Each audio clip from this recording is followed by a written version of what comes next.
Hello and welcome. Today's webinar, co-sponsored by the Center for Healthcare Strategies and ACEs Connection, is made possible by the Robert Wood Johnson Foundation and focused on integrating a trauma-informed approach into substance use disorder treatment. Before we get started, I'd like to quickly go over a few logistics. To eliminate background noise, phone lines are being muted during today's event. There will be a moderated question and answer session following each of the presentations. You may submit a question online anytime by clicking the Q&A icon located in the drop-down menu of the toolbar at the top of your screen. Instructions are shown on the screen at this time. Today's event will be recorded and shared publicly on chcs.org. At the end of the webinar, we ask that you please complete a brief online evaluation that will pop up on your screen. Your feedback is very important to us, and we hope that you'll take a moment to do this. I will now turn the webinar over to Meryl Schulman, Program Officer at the Center for Healthcare Strategies. Thanks, Travis, and good afternoon, everyone.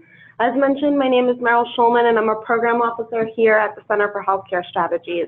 I'd like to kick off this webinar by thanking the Robert Wood Johnson Foundation for supporting this event, and Jane Stevens and her team at ACEs Connection for partnering with us on this webinar. Today we'll hear from two providers on the importance of taking a trauma-informed approach when working with people with substance use disorder and how these providers have incorporated trauma-informed practices in their own clinics. After brief introductions from our colleagues at RWJF and ACEs Connection, we'll hear from Dan Sumrock, an addiction medicine specialist, on how his clinic has incorporated trauma-informed practices and principles when treating people with addiction in rural Tennessee. We'll then hear from Rosalind Elissa, a nurse practitioner from the UCSF Women's HIV program, about providing medication-assisted treatment within a trauma-informed primary care setting. Each presentation will be followed by a moderated question and answer session, so be sure to submit any questions you might have via the chat function. And just to give you a sense of the faces behind your computer screens, here's a snapshot of today's presenters whom we'll introduce more formally prior to each presentation. For those of you who may not be familiar with CHCS, we're a nonprofit policy center focused on supporting innovations in care delivery for low-income Americans. And we do this work by partnering with states, health plans, providers, and policymakers to integrate services for people with complex health and social needs, advance delivery system and payment reform efforts, and build Medicaid and cross-sector leadership capacity. And all of this work is done through knowledge development, collaborative learning, technical assistance, and best practice dissemination. But before turning it over to our next speaker, I just want to take a brief moment to describe CHCS's history as it relates to trauma-informed care, which really got started through an initiative supported by the Robert Wood Johnson Foundation called Advancing Trauma-Informed Care. And the purpose of that work was to better understand how trauma-informed approaches can be practically implemented across the healthcare sector. And one of the major learnings that came out of that initiative is that trauma-informed care is absolutely a core competency for providers working with people across the lifespan, particularly people with complex needs and particularly people with substance use disorder. Therefore, it's critical for us to learn from people like Dan and Roz, whom we'll hear from shortly, about how trauma-informed care can be practically integrated into the care continuum. So with that, I'm going to turn it over to Susan Mendy, Senior Program Officer at the Robert Wood Johnson Foundation, to say a few words. Susan? Hi, good morning, afternoon, or evening to everybody. So many people on the phone, which we're so happy to hear, and you may be in many different time zones. So thank you all for tuning in today. We at Robert Wood Johnson Foundation are really, really proud to be able to be a funder of this work that the Center for Healthcare Strategies is doing. And as Meryl explained, a lot of this work is done under the CHCS's Advancing Trauma-Informed Care Initiative. As many of you on the phone may know, we at Robert Wood Johnson Foundation are absolutely committed to working with you and to work alongside many others to build a national culture of health. And the idea behind that is that everybody, no matter who they are, where they live, what their background is, has the opportunity to live a healthier life throughout their lifespan. We were an early supporter of a work around identifying approaches to better treat people who have very complex health and social needs, including those who've experienced trauma and those with substance use disorder. We're currently focusing on fostering stronger alignment among systems, healthcare, public health, and social services in order to provide much more comprehensive, sustainable care and approaches to people.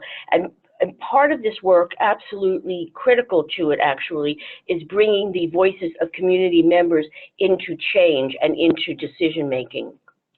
We look at successful models for delivering care for people with complex health and social needs as a kind of poster child for what we mean by system alignment. This alignment aims to really identify and address the root causes of poor health. And these root causes of poor health do not adhere to the artificial boundaries that we often place on sectors, on fields, and professions. We know substance use disorder does not exist in a vacuum, and many times those who live with substance use disorder do so in part because they experience trauma. So this all speaks to the fact that ultimately we need complex care, trauma-informed approaches to be seamlessly integrated into our systems as a rule rather than as an exception or an exceptional program. So the patients with complex needs across the country can receive care that is designed around their individual priorities and their full range of needs and hopes and dreams. Now, this will take time, of course, but we have a path forward along with all of you. So I'm really delighted to be here and to learn from our presenters, and I look forward to an excellent conversation today. Thank you. Thanks so much, Susan. We'll now hear from James Stevens, founder and publisher at ACEs Connection. Hi, thank you all. I'm also really happy to be here and to learn of so many people who are interested in this subject. A little bit about ACEs Connection before I introduce Daniel Sumrock. ACEs Connection is the human and digital catalyst that unites the people, the organizations, the systems, and communities in the fast-growing worldwide ACEs movement. We are its main information, exchange, and resource, and we are support for hundreds of local, state, and national ACEs initiatives. We are generously funded by the Robert Wood Johnson Foundation, the California Endowment, the Lisa and John Pritzker Family Foundation, and the George Sarlo Foundation. ACEs Connection connects more than 33,000 people who are implementing trauma-informed and resilience-building practices based on the science of adverse childhood experiences. We support more than 350 communities that have ACEs initiatives in their face-to-face efforts to use ACEs science to solve our most intractable problems. We provide them guidelines on how to launch and grow local ACEs initiatives and powerful online tools that help local initiatives measure their progress. We also support interspace communities such as ACEs in Pediatrics and ACEs in Education. We send out a daily digest and a weekly roundup of the latest ACEs science, trauma-informed and resilience-building news, research, and reports. Our Resources Center has ACE surveys, original and expanded, resilience surveys, ACEs science presentations to download, and much more. And ask the community members help each other find what they're looking for. And we also publish a separate news site called ACEs Too High, where we post articles for the general public. Dr. Daniel Sumrock was kind enough to be the subject of one of those articles. His unusual and successful approach to helping people who use opioids to cope with the effects of their childhood trauma struck a nerve because the article has had more than 1.3 million page views. Dr. Sumrock is a family physician and former U.S. Army Green Beret who served in the rural area around McKenzie, Tennessee as a physician for the last 30 years. He, his wife, and some of his 6 children live on a farm and are growing strawberries, among other things. Dr. Sumrock combines the latest science of ACEs of addiction and applies it to his patients, most of whom use opioids, as well as alcohol, food, sex, gambling, etc. He's the former director of the University of Tennessee Center for Addiction Science. He sees his patients in his rural clinic in Mackenzie. He began noticing the effects of trauma in the early 1980s and wrote a research paper called Public Health Legacy of the Vietnam War, Post-Traumatic Stress Disorder and Implications for Appalachians. In it, he described the symptoms of the newly named post-traumatic stress disorder in Vietnam vets: problems with the law, having trouble sleeping, anxiety, divorce, substance abuse disorders, depression, cognitive and chronic pain issues. Over the next several years, he pieced together the ingredients for a revolutionary approach to substance abuse disorders. It's an approach that's advocated by many of the leading thinkers in addiction and trauma, including Drs. Gabor Mate, Lance Dotus, Bessel van der Kolk.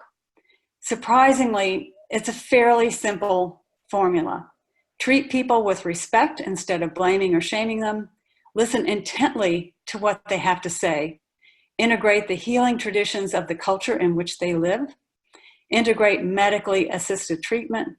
And integrate adverse childhood experiences, ACEs. How he integrates ACEs is fascinating. Unlike a lot of people in the healthcare profession, he believes in providing as much information as possible for his patients, including all about ACEs science. And here is Dan Sumrock to tell you how he does it.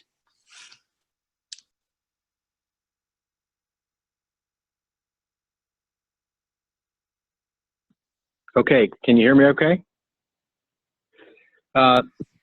Thank you very much for inviting me to participate in this today, and it's an honor and a privilege. I'm really flattered that I have this opportunity.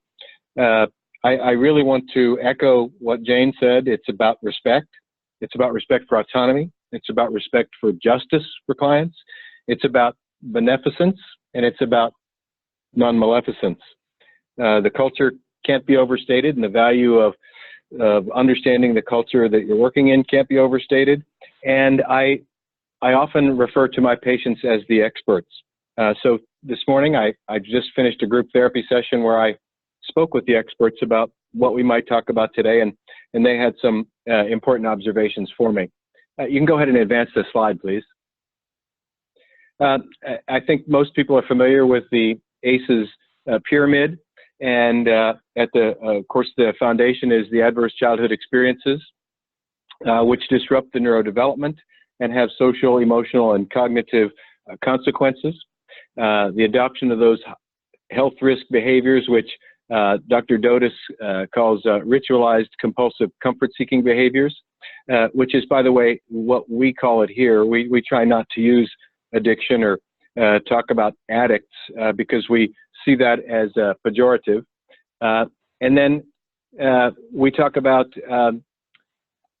the various aspects of the disease, disability, and social problems, and we often talk about the CDC's top 10 causes of death. Recently, I think most people that are familiar with this have seen some information out there about the epigenetic mechanisms that moderate the transmission of high risk and social problems to their children, and this rolls right down across the generations until somebody decides that enough is enough. So basically, in my practice, we've decided that enough is enough, and we want to empower our patients to address their issues in a forthright and honest manner. I'll take the next slide, please. Yes, so my patients come from Mackenzie, Tennessee, which is a small town in West Tennessee. I have a very small clinic. There's just Patsy and myself here. My patients also, though, come from across Western Kentucky up into Paducah and Murray, Kentucky, and over to the Mississippi River. They come from Southern Illinois. I had a patient here today that's from Metropolis, right, the home of Superman. I have patients that drive over here from Southeast Missouri, and patients that come from Northern Mississippi. Patients were here today from Memphis, and also patients were here today from Nashville. I started to write here about the long history of substance abuse prevalence. I was asked about the prevalence of substance use disorders in Tennessee, and every place I go, people are convinced that the prevalence is the highest where they live, and I'd say it's high enough here. I'm not sure if the numbers mean a lot. I wrote down Elvis. I wrote down Keith Whitley. Again, this is the country, so people know about George Jones. You also know about Prince. The people that have been in the news frequently make a big impression on us, and I see these as needless deaths. Today, somebody said in the group that if we had had Prince here the day before he used his fentanyl, that he might still be writing songs. You can go ahead and advance the slide, please. Again, I wrote about this as a public health legacy of the Vietnam War.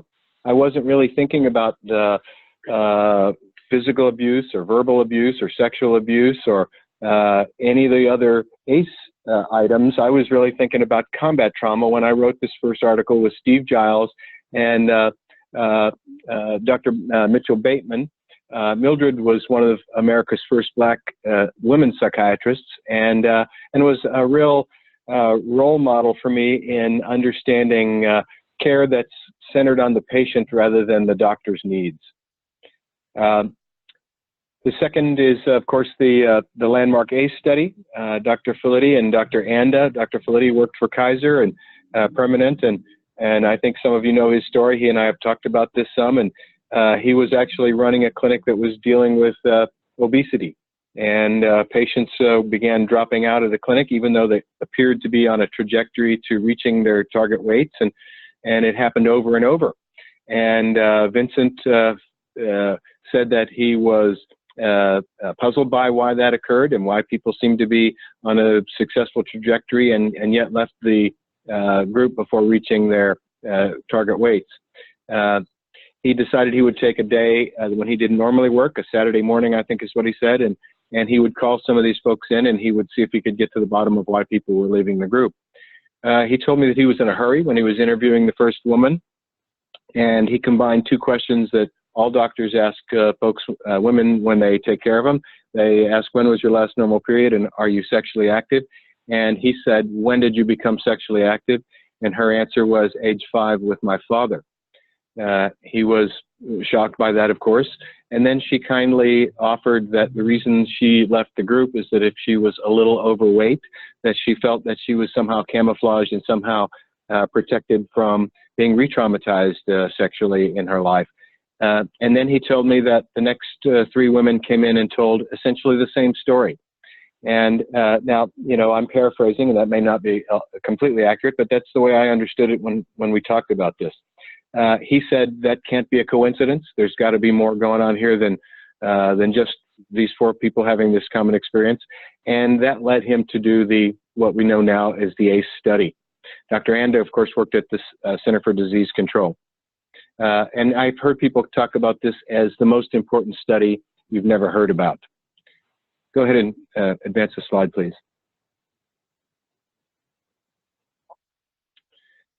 Yeah, so again, there's just me here at this clinic and Patsy, and so I saw the woman who's gave me the answer. Now you know how I got here, and now I know how I got here yesterday, and I told her that I was going to use her quote, and she said, "Don't forget the Southern accent." She said, "Now you know how I got here, and now I know how I got here," and to me that just said this is a complete history.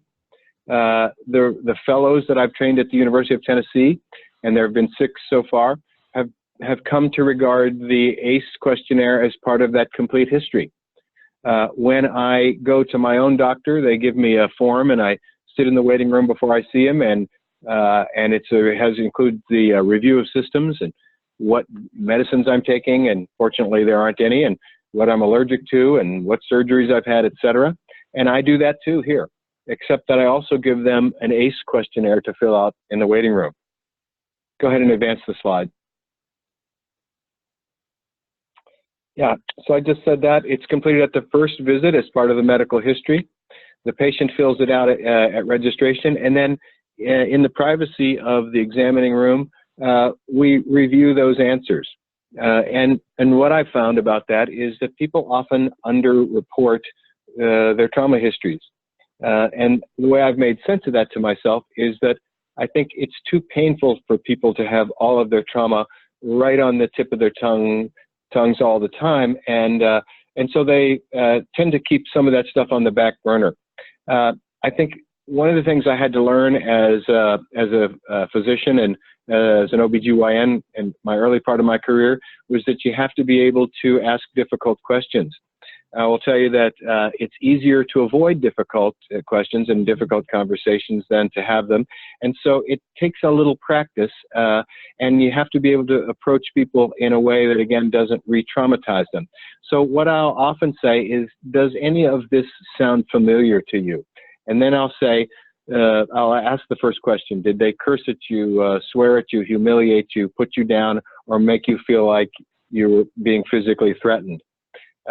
And people have already, at that point, since they've answered the ACE questionnaire in the waiting room, they say to me, as soon as I started filling this out, I understood the connection about my substance use disorder and what happened to me as a child. Go ahead and advance it. Again, I swiped this from Dr. Dotis, and I cited him here. Dr. Dotis calls it ritualized compulsive comfort seeking. In group and in individual sessions, I often ask the question, what does ritualized mean? And people say it means you do the thing the same way every time. And I agree. And then I ask people, what does compulsive mean? And they say, you have to do it. And I often say, I got a letter from Richard Nixon once, and it said, greetings from the president, you're compelled to military service. And that meant my part of the decision-making was over. And comfort seeking is what dopamine does for all human beings. And that causes us to eat when we're hungry. It causes us to go in out of the cold when we're wet and it's warm inside. It's responsible for the good feeling you have when you look at a pretty picture of your child or smell a rose. Sex is one of those things that elevates dopamine. So all of the pleasurable experiences, motivation, satisfaction, and reward that human beings get is motivated through the neurochemistry of dopamine. The comfort-seeking behaviors that people seek, and the story I often tell is about the lion in the Serengeti. And if you're walking down the path in the Serengeti and a lion jumps up from behind a rock and bites off one of your feet, and by some miracle you're able to wiggle free, you're going to be left with a couple of things for the rest of your life. You're going to be left with hypervigilance. In other words, you're going to be looking around for that lion all the time. You're going to be looking over your shoulder. You're going to be distracted continuously. And we call that hypervigilance in PTSD. The other thing that you're going to be left with is avoidance. And if you have to walk by that place again or hobble past that spot on the path again, you'll certainly try not to go there. You'll try to avoid that spot. You'll hobble 20 miles around that spot if you have to. But if you absolutely have to do it, you'll certainly smoke a joint on the way there, or you'll smoke a cigarette, or you'll have a couple of shots of whiskey, or whatever it takes to avoid having to relive that experience. Some of those things are called substance use disorders. Some of the things that we call process disorders are things like risky sex, eating disorders, for example, compulsive overexercise or anorexia nervosa, anorexia with bulimia. And more recently, we're all familiar with screen addiction. Go ahead and advance.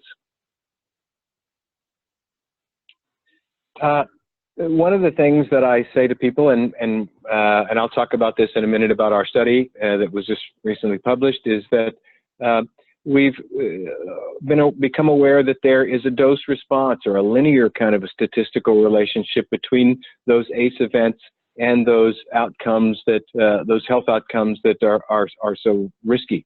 And in statistics, oftentimes when there is a linear relationship, we think of that as being a strong argument that, in fact, the relationship is causal. It's not just an association. We know, and although I do substance use disorders, I'm a family doc, and most physicians out there today are dealing with the chronic diseases of adulthood. And in order from the CDC, that includes heart disease, the #1 killer of Americans. #2 are the cancers. #3 is lower respiratory illnesses. #4 are accidental deaths, which include overdoses and things like motor vehicle accidents. And even back as far as the 1960s, we understood that about half of all fatal motor vehicle accidents involved alcohol. Today, I would say that those are involve polydrugs. Go ahead and advance. Today, again, I asked patients, and several folks said the reason we come here and the reason we drive from halfway around the world to get here is that it feels safe here. And I can't overstate the importance of creating a sense of physical safety as well as a sense of psychological safety. Anybody that has a Twitter account knows that it's adults. They're usually hollering at each other.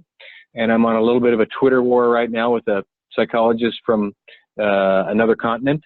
And we were talking about drug screening and the value of drug screening. And I said to her that I often ask patients, what's going to show up on your drug screen? And patients tell me.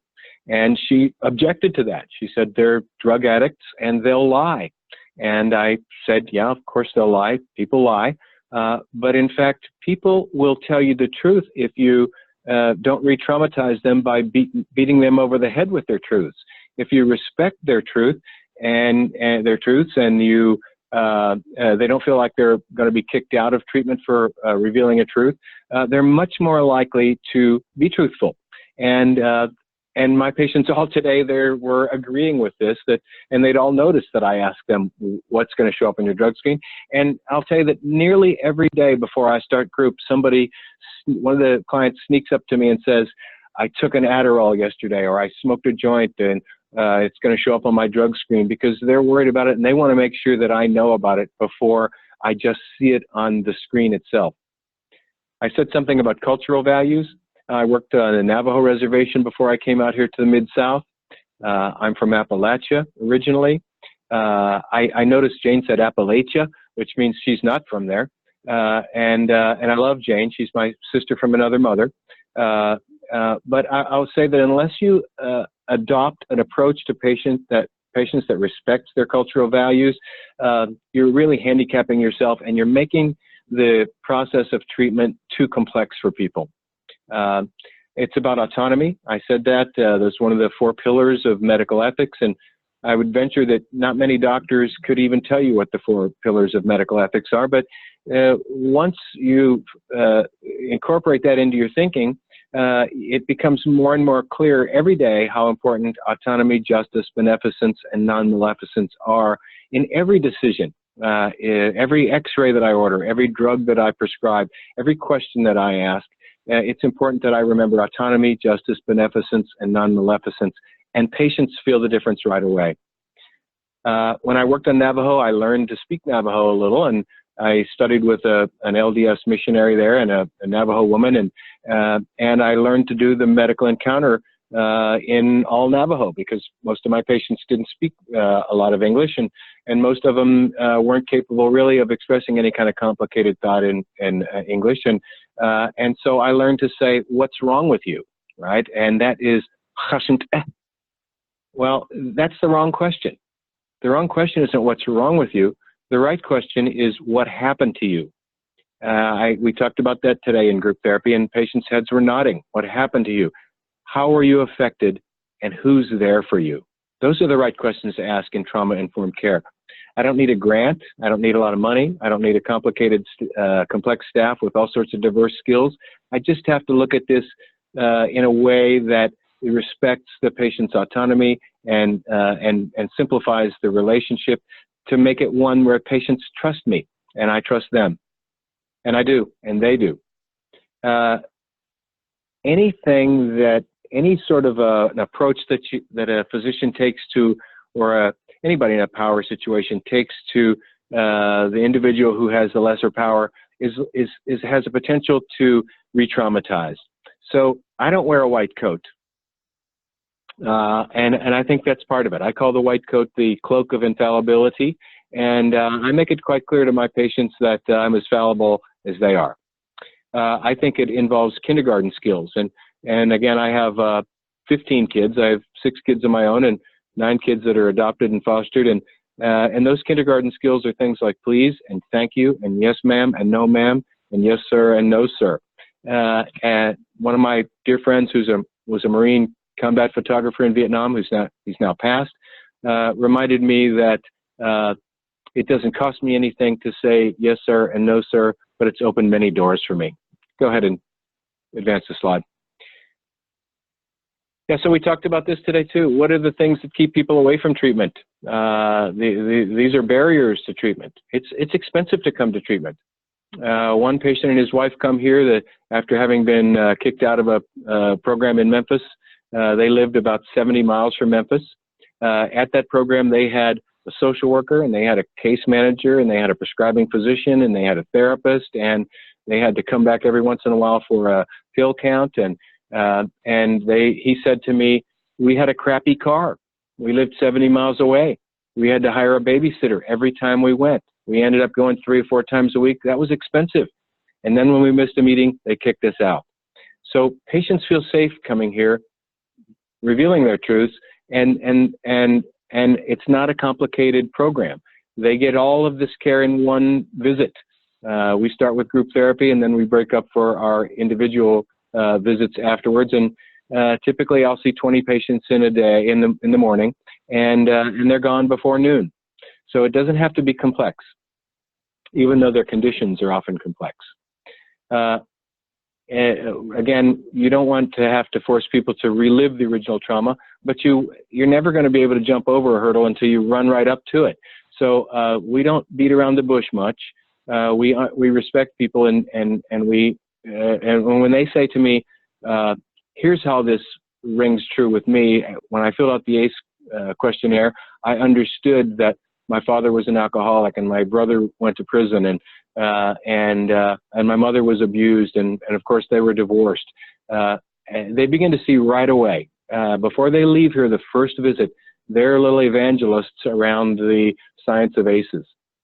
Ambivalence is a big part of people not getting treatment, and people have to be made to feel welcome. Oftentimes they've had experiences like Daniel had and his wife, and they've been kicked out of treatment. And Daniel also told me that they got mixed messages. The prescriber said, "Oh, this is about harm reduction," and the therapist said this is about abstinence, and they got mixed messages from people about what success in substance use disorder treatment meant. I often say it's about saving their asses, not their souls. So I'm not looking for abstinence. I'm looking to keep people alive. Again, I explained about the intrusiveness, time off work, travel, childcare, etc., and past treatment failures feed into that. I often say treatment fails patients. Patients don't fail treatment. Patients will lie, but they'll also be truthful if you respect their truths. Go ahead and advance. Here's our recent study that was published, I guess, about 3 Mondays ago, and I'm going to tell you that we had 2 new findings there. Didn't surprise me, but for each increment of your ACE score, there was about a 17% increase in your likelihood to relapse to opiate use disorder. Again, that didn't surprise me because I've been around trauma a long time. Relapses happened in 54% of the patients. Almost half of the patients had 4 or more ACEs. ACE score was related to the increase of odds of relapse by 17% with each one. Here's the exciting part. Each treatment visit reduced the odds of opiate relapse by 2%, and the highest relapse rate was observed in the first visit. That means it's a chronic illness, and that people get better and better and safer the longer they're retained in care. Go ahead and advance. Old dogs can learn new tricks. I'm 65 years old, and I began thinking about this as a medical student, but I really didn't start implementing this in my care in substance use disorders till I started doing substance use disorders in about 2005. And at that age, I was happy to realize I could learn new tricks. I do let the patients teach me. They are the experts. And the importance of that clinical ethics is reinforced to me every day, and it gives patients and it gives me new hope for tomorrow. Go ahead and advance. Oh, and here's 3 of my kids who are, Jane said that we grow strawberries, and we do, and So we had to have a sign, and Chloe, who's on the far right, is an art major, and so she and her sisters painted our sign for our strawberry business this year. It's really important about what happens at home. Obviously, that's what the ACE questionnaire is about, and so what happens at our house, we try to make it empowering for the children. It's all about the relationships. Go ahead and advance. Thanks so much, Stan. That was a really insightful presentation, and you covered a lot of ground. We'll now have a couple of minutes for a moderated question and answer session. So folks on the line, don't forget to submit questions via the Q&A icon located at the bottom of the screen. So Dan, we have one question that is directed towards you, and the question is, what is your response to physicians who say, I don't want to be intrusive with my patients or re-traumatize them by asking about their trauma histories or their social needs? Again, the fellow taught me this, one of the fellows, that the ACE and the trauma history is just part of the complete history. A physician would never say, I don't want to know what surgeries my patients have had. He wouldn't say, I don't want to know what medicines they take. I don't want to know, what kind of occupation they have or if they smoke or not. So again, I think it's really just part of a complete history. Thank you. Our next question is, do you use an identified or a de-identified ACEs questionnaire? I'm not sure exactly what we're identifying or de-identifying. Maybe you could clarify that a little bit. So I think what the question is getting at, are you having people, total the number of ACEs that they've experienced in childhood, or are you having them note which specific adverse childhood experiences they have experienced?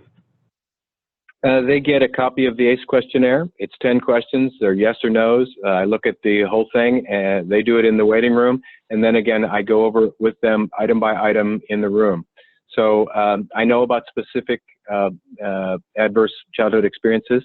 I've also had patients tell me, that all the bad things that can happen in a childhood aren't on this questionnaire. And patients have pointed out, one patient said to me, my mother pulled a gun out and killed my father in the living room while we were watching TV while she was having a psychotic episode. That isn't a question on there. Neither is combat, neither is racism, neither is poverty. Yes, we talk about it in generalities, but also in terms of specifics. Thanks, Dan. So you mentioned your work working with fellows. Can you speak to the trainings that you offer the fellows or how you train them on trauma-informed care? Yes, a fellowship is often like an apprenticeship, I suppose, is learning to be a carpenter. And since I'm not a carpenter, I'm guessing at this a little bit, but I think probably the way that happens is that the trainee is at the shoulder of the carpenter, and the carpenter talks while he or she does what he or she does and explains why they do it a certain way. And very much that's the way the fellows learn. They come with me, they sit in the room with me while we discuss it with patients. Once they have some, fluency in this, they see patients on their own. And then in like a traditional training setting, they often come out and they'll present those patients to me, and then we'll go see the patients together. So it's very much like I learned it as a medical student. It's very much the way I learned it as a hospital corpsman. It's very much the way I learned it in my own residency training. In the Navy, we say, the corpsman said, watch one, do one, teach one. And I'd say that's very much what a fellowship is like. And then they also get formal training. They also attend seminars, and they ask a lot of questions, and we look things up to find the answers, and we scratch our head a lot, and a lot of times they teach me. Thanks, Dan.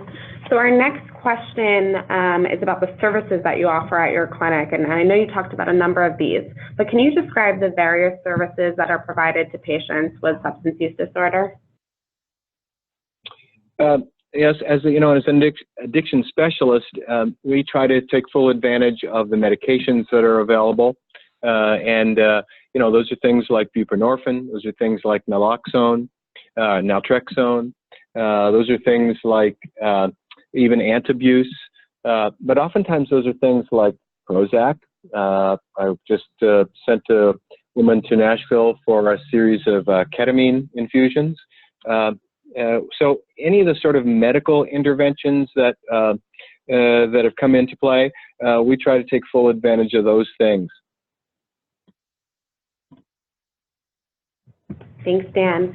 So we have a question about medication-assisted treatment. Can you describe how it's integrated into your toolkit for SUD treatment? I think that the last question sort of addressed that, but I will say that I use buprenorphine a lot for people that have opiate use disorder. It has some unique pharmacokinetics and unique pharmacologic characteristics. One of those things that it has a more than 30-hour half-life. That's a big part of the magic of buprenorphine. Buprenorphine takes away cravings and withdrawals, and it has the side effect of being effective for pain as well. Many of my patients have things like ankylosing spondylitis and lupus and rheumatoid arthritis and a number of different painful conditions. And so that side effect turns out to be a very useful thing in helping people to avoid using other short-acting substances. If you think about the half-lives for just a second, if you use heroin, it has a half-life of 2 to 3 minutes. And that means that multiple times per day you're having to inject, because multiple times per day you're in withdrawal. Your anxiety level's high. You're distracted by that withdrawal. And that makes you not very effective as a husband or a father or a brother or a teacher or a widget maker. I find that my patients become, they often get promotions at work within a month of starting treatment. Many of them are now the managers at work and supervisors at work, because they are more effective at their job when they're not continuously distracted. Hydrocodone has about a 2 to 3 hour half-life, and that means if you take it at 8 o'clock, by 10:30 you're already needing another dose. If you take 40 Lortabs a day, which is not an unusual situation, and you understand that if you take 5 at a time, half-life isn't affected by the dose, so that you're still at 10:30 looking to take another dose. That means they're continuously in withdrawal. And by the way, for the physicians that are listening, what that means is I have a group of folks that have type 1 diabetes. We often find that their hemoglobin A1C is in the 13–14% range when they come here. And after a couple of months, when they're not continuously under that adrenergic stimulus of being in withdrawal all the time, their hemoglobin A1Cs level out at 6 and 7%. That's the next study that I want to work on, or maybe one of you might want to work on. Dan, so our next question is about the ACE questionnaire, and it's, have you tried using the ACE questionnaire later in treatment once a relationship is already developed between the patient and the provider? Yes, so I think sometimes I'll be seeing a patient and we're having I'm sort of missing something, and I'll say, let's pull out your ACE questionnaire again and see if I got these answers right the first time that I asked you about this. And what I find is that because people George Bush said misunderestimate, right? I love that. Sometimes people will say, I really didn't want to check that the first time. And it's been a while, so now I feel comfortable in talking about that. So yes, I do pull that ACE questionnaire out, and I use it as part of, again, for my own edification and to help the patient understand why they might not be doing well. Thanks, Dan. So this next question is about addressing ACEs within the family domain. So do you work with family members, and if so, how do you address ACEs within that context? Yes, so I have husbands and wives that come together. I have several mother-daughter pairs. I have several father-son pairs. I have several pairs of brothers, including identical twin brothers. But not, again, some of them are stepbrothers. Again, I think what happens is people go home after they get exposed to this, and they right away feel that something's different, and they go home and they tell their brother or sister or wife, you need to come down here too, because this is different, and that qualitative difference makes all the difference. Dan, so we have time for one last question, which is focused on referrals. So how do you handle referrals to other service providers that may offer trauma-specific treatments like trauma-focused CBT? You know, I think that's one of the hardest things. That's a really good question, because I think people are at different stages of their understanding of trauma. I think some people have never heard of trauma-informed care. One of my patients who's 23 years old today he's calling it TI already. And he's only been in TI now for about 4 months. He's a very bright guy. But he came to me from Vanderbilt after he had an automobile accident, and he was treated for 8 weeks for his endocarditis. He required open heart surgery during that stay. He spent 80 days in the hospital. At one point, actually was given the last rites. You know, I think it's a tough thing to find other like-minded providers. And really, that's the reason why I'm on here. This is such a powerful message. It's a tsunami that's wiping away the old ways and exposing the opportunities for new ways to approach the chronic care of adults. And again, most physicians today are spending their time thinking about heart disease and cancers and lower respiratory illness and accidental deaths, and all the way down to number 10 on the CDC's list of causes of premature death, which account for 80% of all deaths. Number 10 is suicide. We hear a lot about suicide. 2 little girls in my daughter's 8th grade class committed suicide successfully. One hung herself and one overdosed and died. So these are really important things to understand, and that's the reason I'm on here, is to get the word out. I will have to give Tennessee a little bit of credit, is because we're hardly ever known for doing things in a progressive way in Tennessee, but people have become much more trauma-informed in Tennessee. And a lot of that effort came from Jane and from the ACEs connection. The governor's wife was a real energy for trauma-informed here in Tennessee, and she went into every door that was open or closed and said, you have to listen to this. You have to become familiar with this. So yeah, it's difficult to make referrals, even to psychiatrists who, many of whom don't get this or didn't have this kind of training in their residencies.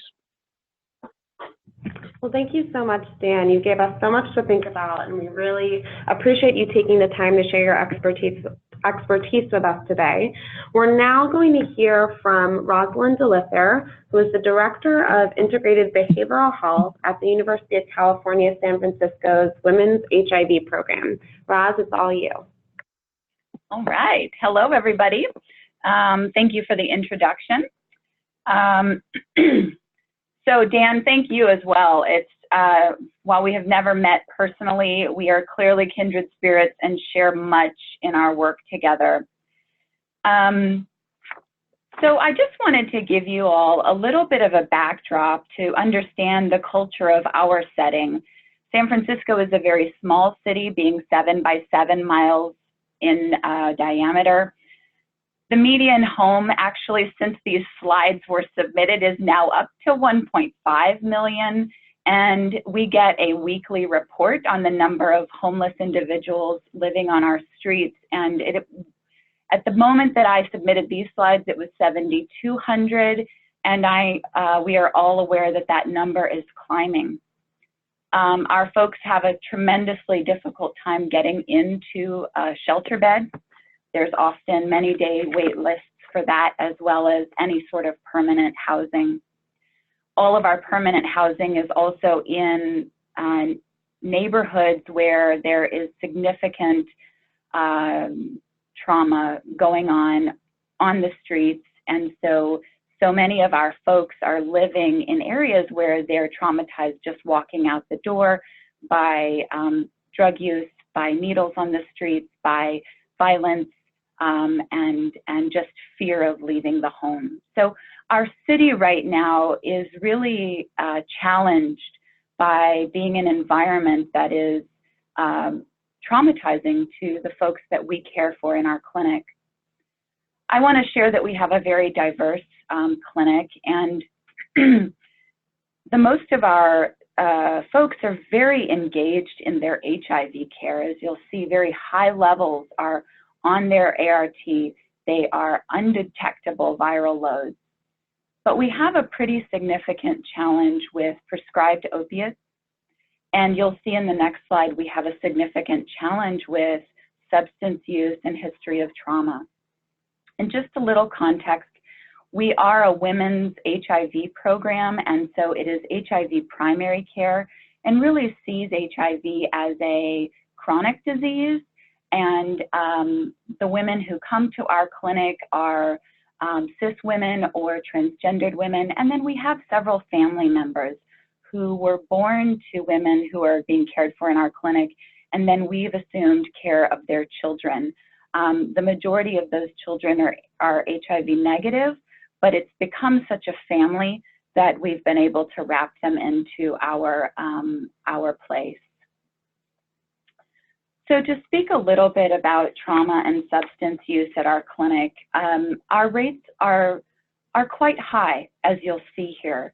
58% with adverse child experiences, 73% with a positive trauma history screen, and then current trauma within the past 30 days is also fairly high. We are constantly thinking about how to address this, and I'm going to share with you that about 7 years ago, our clinical leadership engaged in a very intentional review of how we can better care for our folks. And part of that work was looking at the most recent deaths in our clinic. And we had a review of the last 10 deaths, and not a single one of our women had passed away due to their HIV or AIDS or other medical issues for that matter. The reason for death in our clinic was due to the sequela of trauma that was under-addressed or not addressed at all, the sequela of mental health disorders and substance use disorders, overdose, suicide, homicide. And our clinic really committed at that time to really addressing this trauma, and we closed the clinic for a week. Everyone attended intensive trauma-informed care training. We got together and sort of envisioned what it could be to create a model that would better address these underlying issues that we weren't treating. As it's an HIV clinic, we have Ryan White funds, and so we have a very, very intentional and long-standing collaborative with a local nonprofit who does case management and treatment services for women with HIV. So our Ryan White community partner, all of their staff, we have about 12 case managers. They all joined us as well at the table during that week of training and really came together to look at what we wanted. And I just want to share with you these numbers on substance use are changing, and so I look forward to our next publication when we'll be able to have a better idea of where we're at with this now that we have really begun treating substance use in a more intentional way.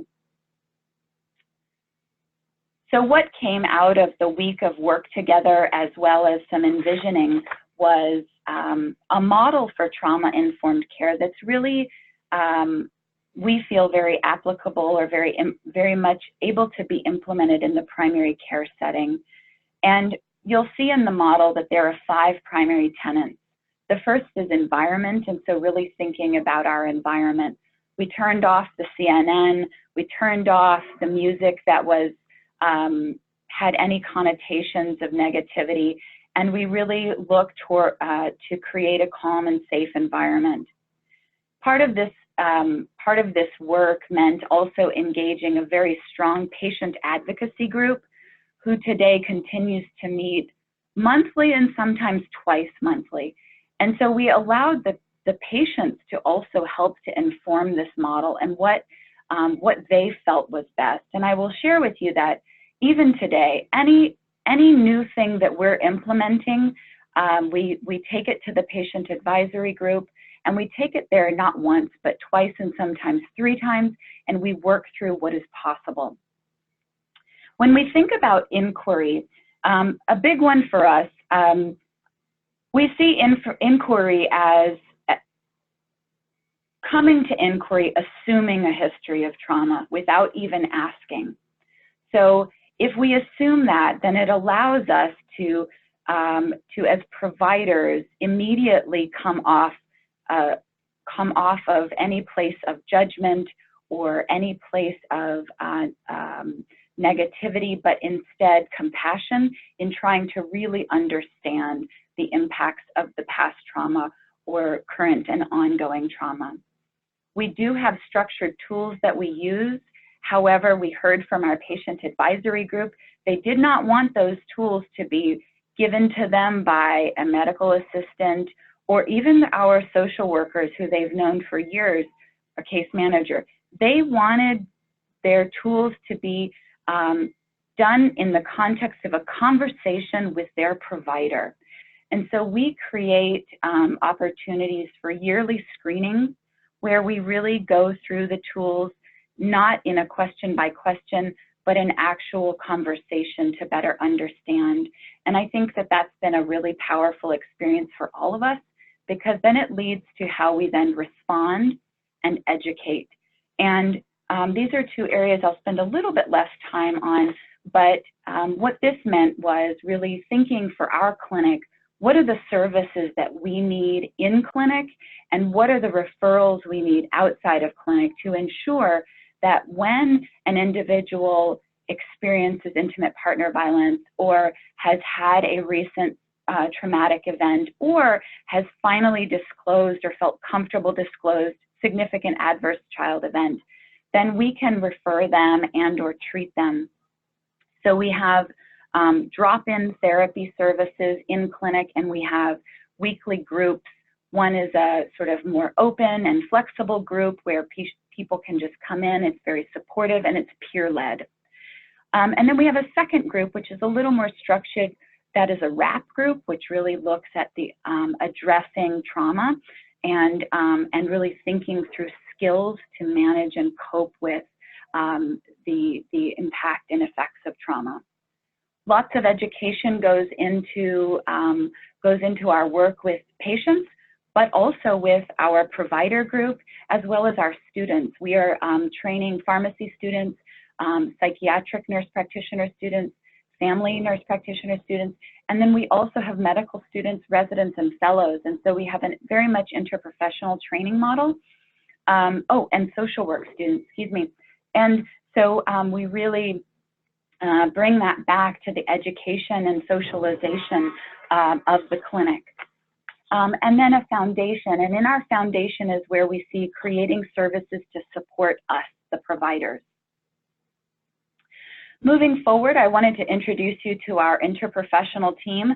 This is us sitting at a table one morning before clinic every day. We get together as a team and we talk about what are the challenges that folks are confronting.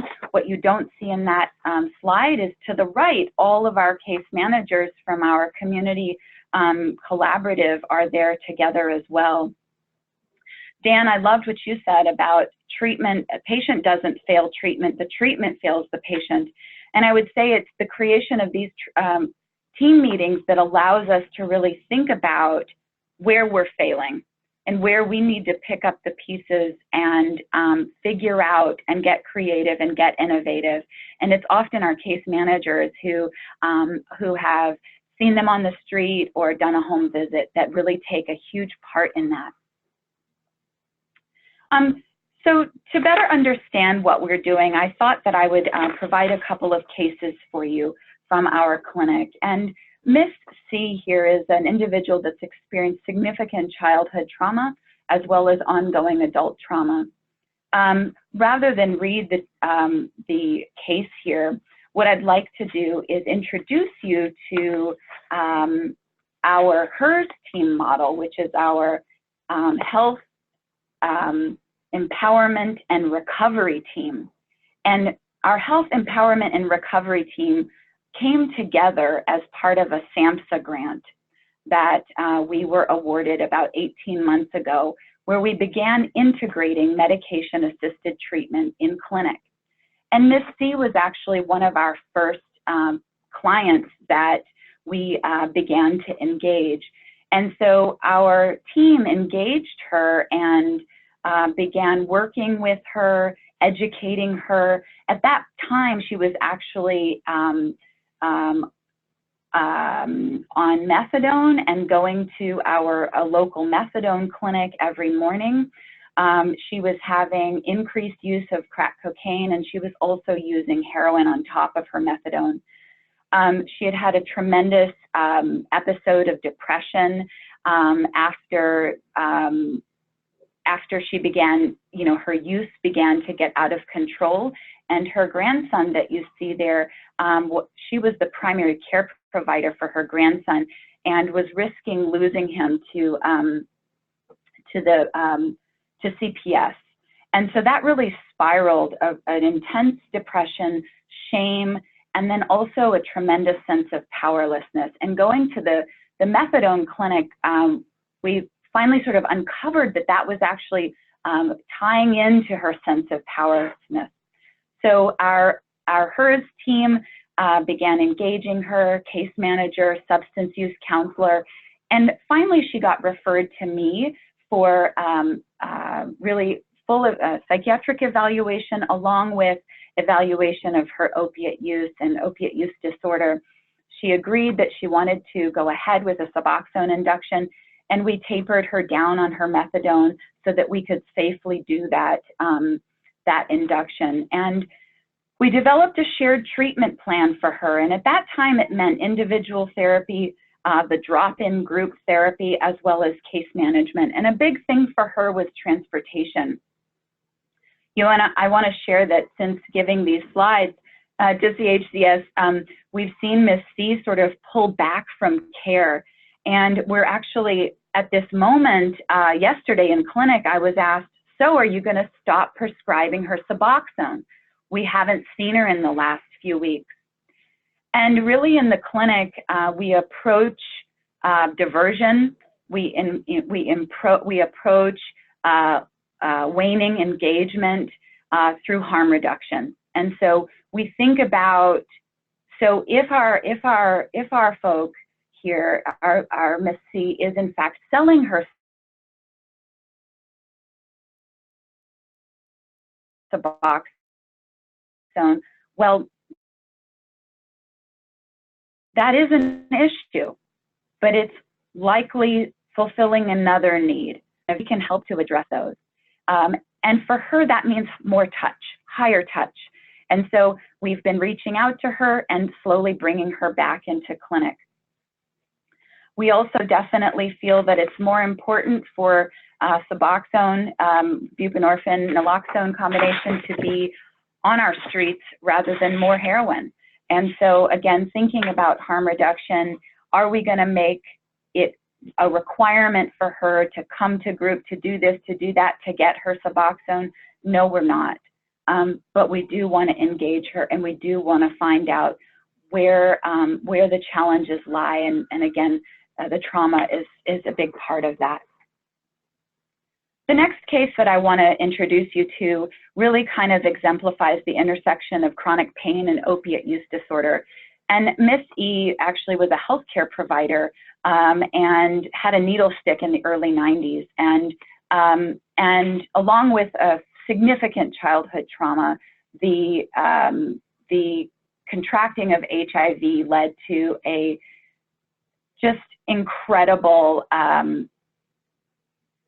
decompensation and loss of self and independence in the world.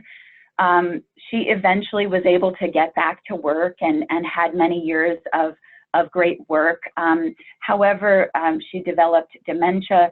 She also now has a degenerative disease of the muscles, and so her muscles are slowly degenerating, and so she also deals with pretty intense chronic pain.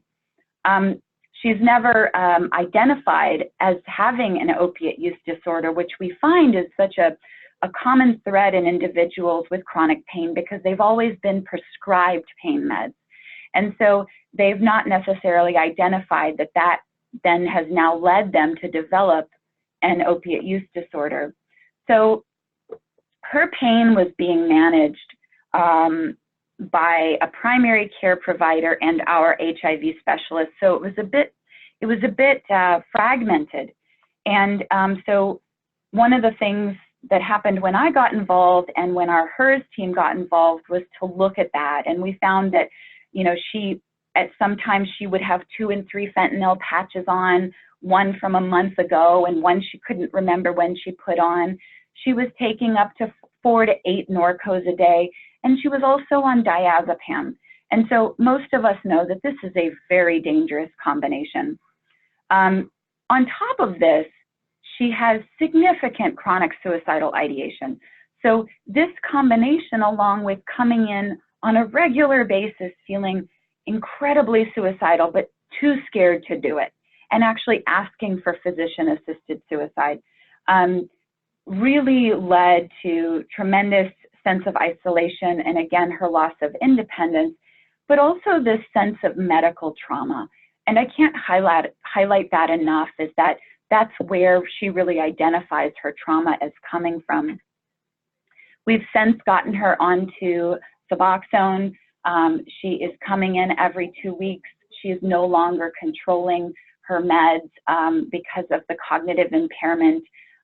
We've upped her care in the home. The diazepam is no longer, and we're also really working hard to treat her depressive symptoms. So she's actually walking in the walking group at her nursing home. She is attending the movies in the home. She's playing cards. People are seeing her better than she's been in years, and that has been since the start of Suboxone. So not only are we treating her pain, but we've also noticed an improvement in her depression. And it's been through this process that we've been able to begin sort of peeling back the layers of her trauma and really understanding how her identity was so wrapped up in both the childhood trauma and then the contracting of HIV and how that had led to such hopelessness. So really, really getting to the bottom of this now through the medication-assisted treatment. So with this, I just want to share with you that we've really taken an intentional approach from being trauma affective and reactive and fragmented to trauma reducing.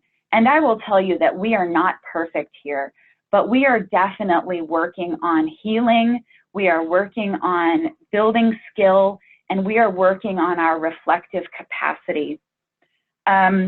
People often ask me, well, what does it mean to provide trauma-informed care for substance use disorders? And I have to share with you that for me, Roz, the really foundational pieces, it's very patient-centered. It's about building a relationship with that individual and really understanding where they are and what they need. It puts mental health first and thinking about mental health as full health, that in order for us to be physically, mentally, spiritually healthy, all of those components need to be addressed. But because of the trauma, the mental health needs to be looked at front and center and prioritized. And then for me as a practitioner, it has meant really building my own self-reflective capacity so that I can be sure to not be burned out and to maintain my empathy and to maintain my ability to work with individuals without judgment and without fear of failure, but instead engaging and embracing the shared relationship, the joining. And in that, we have our successes and our failures together. And so that to me is what trauma-informed substance use care is really all about. And so with that, I just want to thank you and hope to have some questions. Thanks so much, Roz. Another fabulous presentation, and we actually have a number of questions coming in. So I think we should just dive right in. The first question is, what approach/materials do you employ for patients that deny the connection between their history of trauma and substance use? So I would say that it is most important to engage with people and build trust. And in that building of trust, we begin to understand one another. And so if I'm coming from a place of judgment and power, then it's going to be very hard for this individual to really hear me and to understand that I am really thinking clearly about what they need. And so my sense would be to, rather than feel that we have to demonstrate or we have to prove the link, to instead think about those two pieces of this individual as coexisting, as being things that are going on, things that are present and possible. And so I hope that answers it, but really thinking about what is your motive for needing that patient to understand that relationship versus addressing each one of those things separately, and then through the relationship, allowing the patient to discover the connections that lie there. Thanks, Roz. So this next question is about training, and it's, can you recommend a curriculum for staff training on trauma-informed care? Sure. So I would say that a couple of things come to mind. The SAMHSA trauma-informed care and substance. Let me look up the actual. Sorry, I had it pulled up because I had a feeling we'd get this question, and then it closed. It's a SAMHSA guideline for trauma-informed care and mental health, and it is a particularly good publication. I'll pull that up in just a second. In terms of other recommendations, there is a group called traumatransformed.org, and they are doing a lot of work on helping organizations to look at the continuum of care and how trauma-informed care can be integrated into the care model. And so I really like their work. I think, so Trauma Transformed. And then I can also, direct you to our most recent publication, 2018, on trauma-informed care.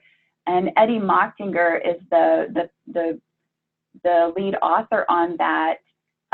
Really talks about how to integrate trauma-informed care into a primary care setting, and that link is on the bottom of the trauma-informed model that I showed everyone. So I hope that helps. That's great, Roz, and we can also share those resources with participants after the webinar. So this next question is about the trauma-specific services that UCSF offers.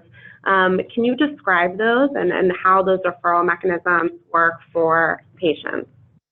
Okay, so I found it is the Treatment Improvement Protocol, Trauma-Informed Care in Behavioral Health Services, TIP 57, out of SAMHSA.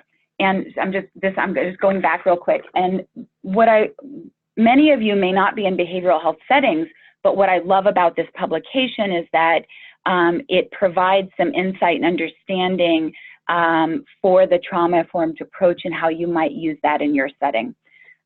In terms of services at UCSF Health, UCSF Health has two sister institutions, that's Zuckerberg San Francisco General and the San Francisco VA. Each of the three institutions are doing differing levels of trauma-informed care. I would say the VA is doing a lot just because of its work and the research that they are doing there. Zuckerberg San Francisco is doing also a lot around population health initiatives and how to think about the impact of trauma on population health. at UCSF Health specifically, there aren't too many of us doing at our primary, medical center campus. We are really we're the leader here in trauma-informed care on our campus. And I can't say that there are too many other trauma-informed departments at this time. In fact, we have to send our case managers, and sometimes we ourselves, if we're hospitalizing someone, we have to take them to the ER because the trauma is so intense there. So we are very aware that as a system, we have lots of work to do. In our clinic that we have control over, we have been able to really adopt and adhere to many of these principles. Thanks, Roz. So our next question is, how do you address current trauma such as domestic violence? Sure.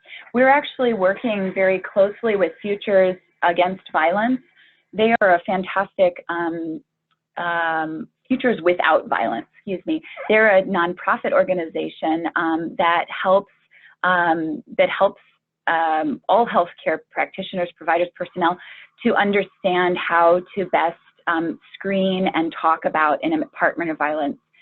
And we actually brought this particular piece to our patient advisory group. And ultimately, our patient advisory group really wanted us to engage not through a screening tool, but through a conversation. And what we love about Futures Without Violence is they provide cards with sort of tools for you to engage in a conversation about relationships and the importance of relationships and the importance of feeling honored, feeling respected, and feeling safe in those relationships. And so the way in which we address current and or ongoing trauma is to really engage individuals very personally through that relationship around how they are doing, how their relationships are, keeping a knowing that the first time, the second time, we might not hear the whole story. We might not even hear that anything is wrong, but that if we keep asking and we keep talking and we keep supporting, that hopefully we will gain the trust to be able to open those doors to allow for discussion and honesty and openness, so that and then hopefully advocacy at that point. Roz, this next question is about patient advisory boards, which I think we all know is a really hot topic in the field for providers. Can you provide more details on UCSF Women's HIV Program's patient advisory group, how it was formed, how the group is supportive, who participates in the group? Any details would be appreciated. Sure. So of our patient population, we have currently about 250 patients. And one of the things that we heard from our patients is that they wanted to feel welcome in clinic. And the way we addressed that was, rather than having an officer of the day or a urgent care psychosocial staff member, we instead reframed that, and we created a host of the day. And so every time we have clinic, one of our social work or psychosocial staff members will be the host. And so that means that they welcome people into clinic, they make sure they get checked in, but they're also seeing their patients. If they need to step out with a patient, they will, and someone will cover hosting for that period of time. And it's been through our host work that we've been able to identify folks who are really wanting to engage and who are really interested in asking questions about, how can I get the word out? How can I help others? And so it's through that we then invite folks. We do also have, remember I mentioned earlier that we have a weekly peer-led group, and it's often as well in that group that people will say,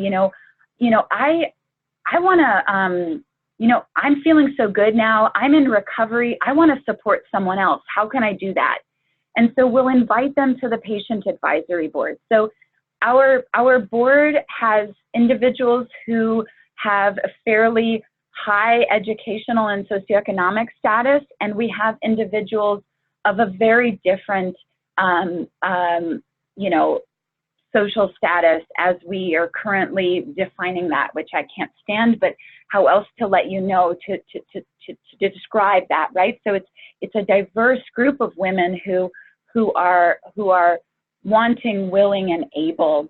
We have seen individuals, you know, who over time disengage in treatment and disengage from the patient advisory board, and that's okay. And that's not met with judgment or where are you, but instead, we're ready for you when you come back. We're here for you. So really lack of judgment there. The group meets monthly on a formal basis and sometimes informally. Through that group, we've also been able to engage in a leadership series that was grant funded. And so we, some of the women have gone on to become our peer leaders in the groups and in other ways through a leadership group. And so that has been really fruitful as well. Thank you, Raj. So this next question is about the evidence base for trauma-informed care. And I'm wondering if you can speak to the ongoing evaluation that you all have been conducting related to the clinic's transformation to trauma-informed primary care. You know, that's a really lovely question because it's something we're really grappling with. We have been collecting longitudinal data for now 7 years. So we essentially did a pre-test before we implemented trauma-informed care, right when we recognized there was a problem. And we basically looked at viral loads, engagement. So we did, you know, patient demographics, we surveyed patients, and then we surveyed providers on resilience, on, and patients and providers also got, you know, surveyed on adverse child events and substance use, all kinds of things. So then that continued after we implemented trauma-informed care. And so now we have a yearly screening that involves a combination of physical indicators, so or physiologic indicators of their viral loads and medication adherence, metabolic indicators, and then also substance use, mental health, housing, and engagement in what services they're engaging in. So we've been collecting that data and really realizing that there is a subgroup that is not being met. And our data speaks to, again, this piece of a subgroup, and it's a small subgroup, who are not doing well with the model and not doing well in life. And it's centered around substance use, and it's centered around trauma. It's centered around isolation. But what we're seeing is less of opiate use and more of stimulant use being a huge issue with this subgroup. And so really going back to the drawing board and looking at what is it that we need to do to better understand their needs. And so I think this is where some continuous improvement is going on our part to better understand this issue. So that's where we are. We haven't published any data recently, but we're hoping in, let's see, in a year's time to wrap up the 8-year time frame that we've been collecting this data to really understand how things are looking. Thanks, Roz. We have time for about one or two more questions. So this next one is about the composition of the behavioral health team. Can you describe the composition of the behavioral health folks that are on your team and the specific responsibilities and roles of those providers? Sure, that's a great question. So I'll start with myself. So I'm a psychiatric nurse practitioner and have been engaged in integrated primary and behavioral health treatment for most of my career. And so my role is really one of prescribing, as well as I do some therapy with clients and diagnosing and prescribing.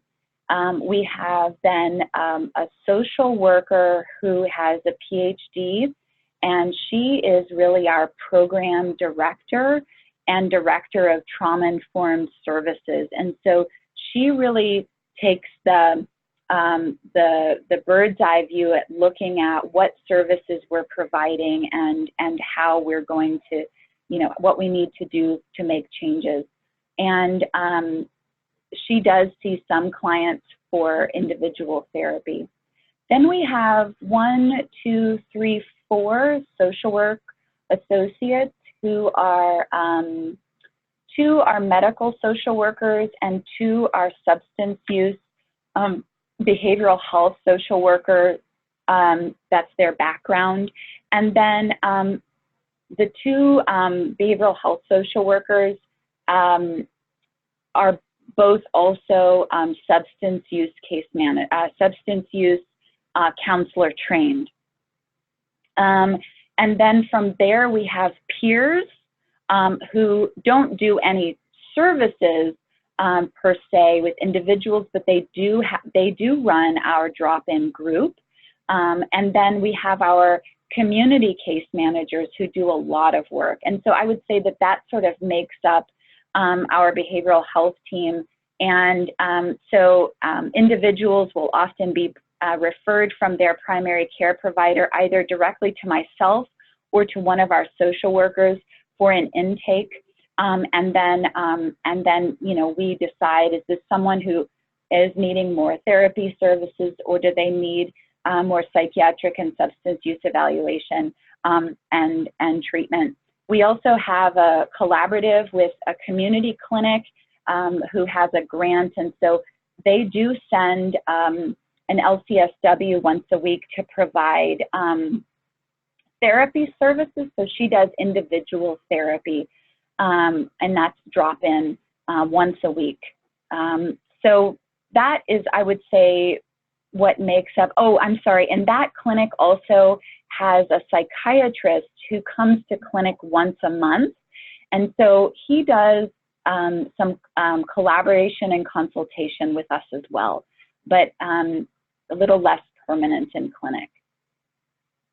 Great. Thank you so much, Roz. We're just at time, but I wanted to thank everyone again for joining us today.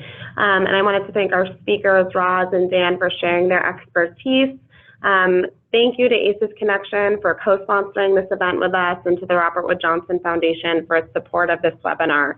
Slides and a recording will be sent to all participants over the next day or so, and that email will also include a survey as well as a number of resources that feature today's speakers. So please be on the lookout for that. Thanks again, everyone, and have a great day.